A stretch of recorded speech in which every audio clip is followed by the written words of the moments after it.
One night in Asgard, high above man's land, the god of thunder, Thor, had troubled dreams. He thought he saw a giant's hand reaching for his hammer Mjolnir. He seemed to hear distant thunder, as if a storm were raging without his order. This brought him to his feet. He stretched out his hand for his hammer, but the pale moonlight showed him an empty shelf. Mjolnir was gone. Oh man, you've got to be kidding me. His first thought was Loki, the mischief maker, but for once, Loki knew nothing of the trouble. Still, Loki said he thought he could find the hammer if Freya would lend him her falcon dress. In the gray light of the early dawn, Thor and Loki went to Freya's palace. There, they woke up the summer goddess from her morning nap. She was very sorry to hear of Thor's loss and readily lent him her falcon dress. Loki put it on and flew away to Thrymheim. He found Thrym, the winter giant, king of all the frost giants, making beautiful gold braids for his dogs and trappings for his horses. Sitting at the door of his house, Thrym received Loki very kindly. Loki, in a haste, asked Thrym, "Hey bro, why'd you take Thor's hammer?" In which Thrym replied with, "Here's the deal, man. I have horses, I have dogs, I have the whole lot here. I even got cows with frickin' golden horns in the back there. I have gold, I have jewels, I have even butlers. You see what I need now? I just need some hottie with a body. That's all I need. And guess what? You're not even gonna get Thor's hammer back until you bring me one. You know, I actually have one in mind. How about that hottie Freya? You know, the summer goddess. Ring a bell? Bring me her, and you'll get your Mjolnir back." Loki was angry, but said, "Alright, chill pal, I'll see what I can do." Loki flew back to Asgard and told Thor what Thrym had said. "Listen Thor, you're not gonna believe this." Yeah, Freya's gotta go. I can't just not have Mjolnir. You know, it's kind of my thing.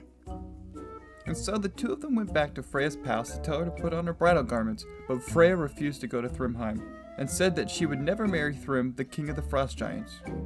News of Thor's hammer being stolen and the demands of Thrym spread quickly.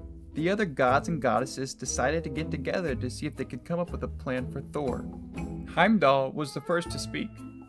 "Well, if Freya don't want to do it, why don't you dress up Thor? All you need to do is just cover his mug and then cover his feet. Put a veil over, some necklaces, some jewelry. Man, he'd look like a hot woman. Thrym's not gonna even know the difference, that dummy." All the other gods applauded his speech, but bold Thor was too afraid to put on a woman's dress. I can't do that. I look girly and weak, but also I don't have any other ideas. So I'm gonna go with that. Loki, now very intrigued to see how this plan would play out, said, "Get me a dress too. I'll pretend to be Thor's maid of honor. I definitely don't want to miss this." The goddesses searched their wardrobes to find draperies of snowy white large enough to cover Thor's bulky form, and a veil thick with rich embroidery to hide his bright red beard and his lightning flashing eyes. At last they were ready, the bride and the maid. Thor's goats were harnessed to his rumbling iron chariot, and off they went to Thrymheim. Thrym was expecting his bride. He bade his servants make the great hall ready for the wedding feast. Tables were set with costly dishes, and a great abundance of food was prepared to suit the taste of a goddess from Asgard. Great kettles were filled with sparkling mead, and all awaited the arrival of the bride. Thrym heard the noise of the iron chariot, and soon the bride, attended by her maid, was led to the place of honor in the banquet hall. Her appetite was very good. She ate a whole ox, ate large salmon, all the cakes and sweetmeats, and drank 2 barrels of mead. Damn, that girl can eat. What's up with her? Said Thrym in astonishment. Loki, still pretending to be the maid of honor, replied back with, she hasn't eaten anything for 8 days. She's just, super excited and nervous to be here."